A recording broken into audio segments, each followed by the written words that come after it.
स्वागत है एक बार फिर से आपके अपने YouTube channel ITT online class में।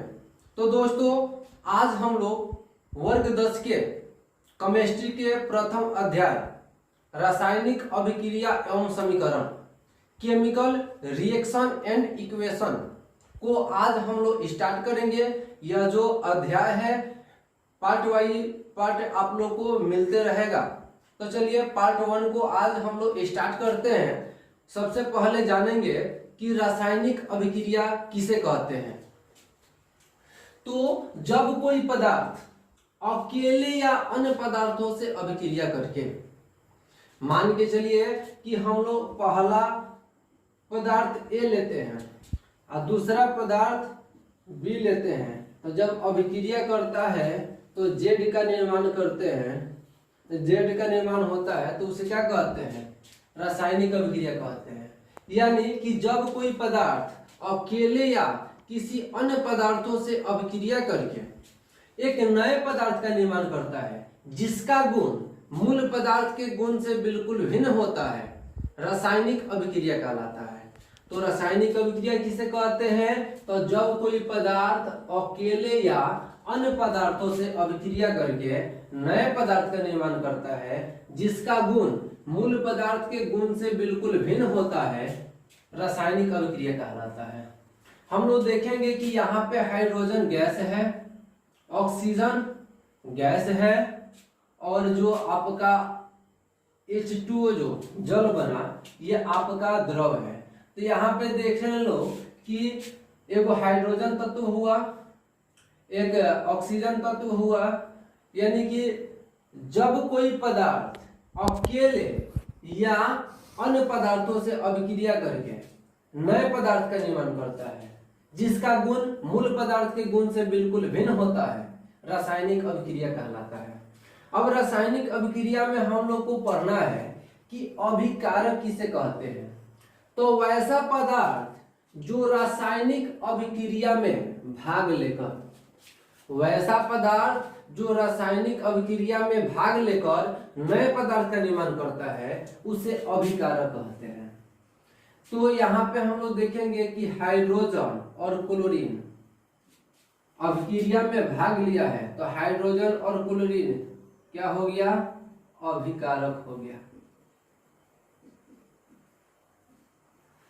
यहाँ पे हम लोग देखेंगे हाइड्रोजन और ऑक्सीजन अभिक्रिया में भाग लिया है तो जल का निर्माण किया है, तो इसमें अभिकारक कौन होगा, H2+O2।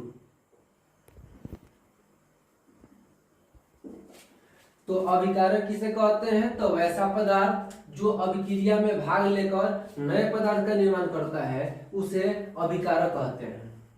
अब यहाँ पे हम लोग देखेंगे प्रतिफल के बारे में। तो रासायनिक अभिक्रिया के फलस्वरूप बने नए पदार्थ को प्रतिफल कहते हैं। रासायनिक अभिक्रिया के फलस्वरूप बने नए पदार्थ को प्रतिफल कहते हैं। यहाँ पे हम लोग देखेंगे कि हाइड्रोजन क्लोरीन जब आपस में अभिक्रिया किया तो हाइड्रोजन क्लोराइड का निर्माण हुआ, HCl का निर्माण हुआ। तो यहाँ पे H2+Cl2 ये तो हम लोग का अभिकारक हुआ, लेकिन अभिक्रिया के फलस्वरूप हाइड्रोजन क्लोराइड का निर्माण हुआ तो ये हम लोग का प्रतिफल होगा। यहाँ पे देखें कि हाइड्रोजन और ऑक्सीजन अभिक्रिया में भाग ले रहा था तो इसलिए ये क्या होगा, अभिकारक होगा।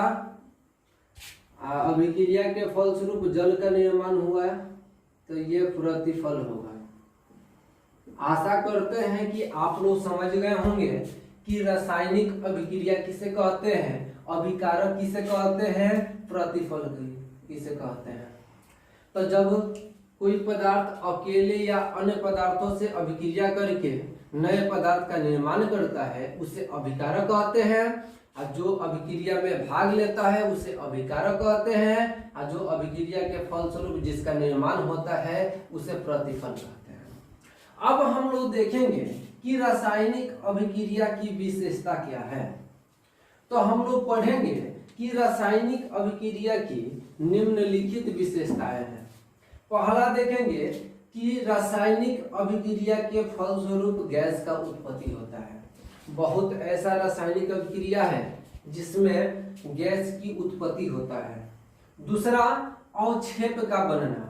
तो कुछ रासायनिक अभिक्रिया ऐसा है जिसमें अवक्षेप का निर्माण होता है, और कुछ रासायनिक अभिक्रिया ऐसा होता है जिसमें रंग में परिवर्तन होता है, और कुछ रासायनिक अभिक्रिया ऐसा होता है जिसमें ताप में परिवर्तन होता है। इसमें दो भी अभिक्रिया आता है, ऊष्माक्षेपी अभिक्रिया और ऊष्माशोषी अभिक्रिया। ये दोनों अभिक्रिया अगले वीडियो में हम लोग इसको डील करेंगे तो मिलेगा। अब पांचवा है अवस्था में परिवर्तन। कुछ रासायनिक अभिक्रिया ऐसा होता है जिसके अवस्था में परिवर्तन होता है। तो रासायनिक अभिक्रिया की विशेषता हम लोग को 5 गो है। पहला, कि रासायनिक अभिक्रिया के फलस्वरूप गैस का उत्पत्ति होता है। दूसरा, अवक्षेप का निर्माण होता है, रंग में परिवर्तन होता है, ताप में परिवर्तन होता है, अवस्था में परिवर्तन होता है। तो गाइस, अगले वीडियो में हम लोग इसके ऊष्माक्षेपी अभिक्रिया देखेंगे, लोग ऊष्माशोषी अभिक्रिया देखेंगे। तो इस वीडियो में आज इस क्लास को यहीं पे समाप्त करते हैं। जय Hind, thank you for watching.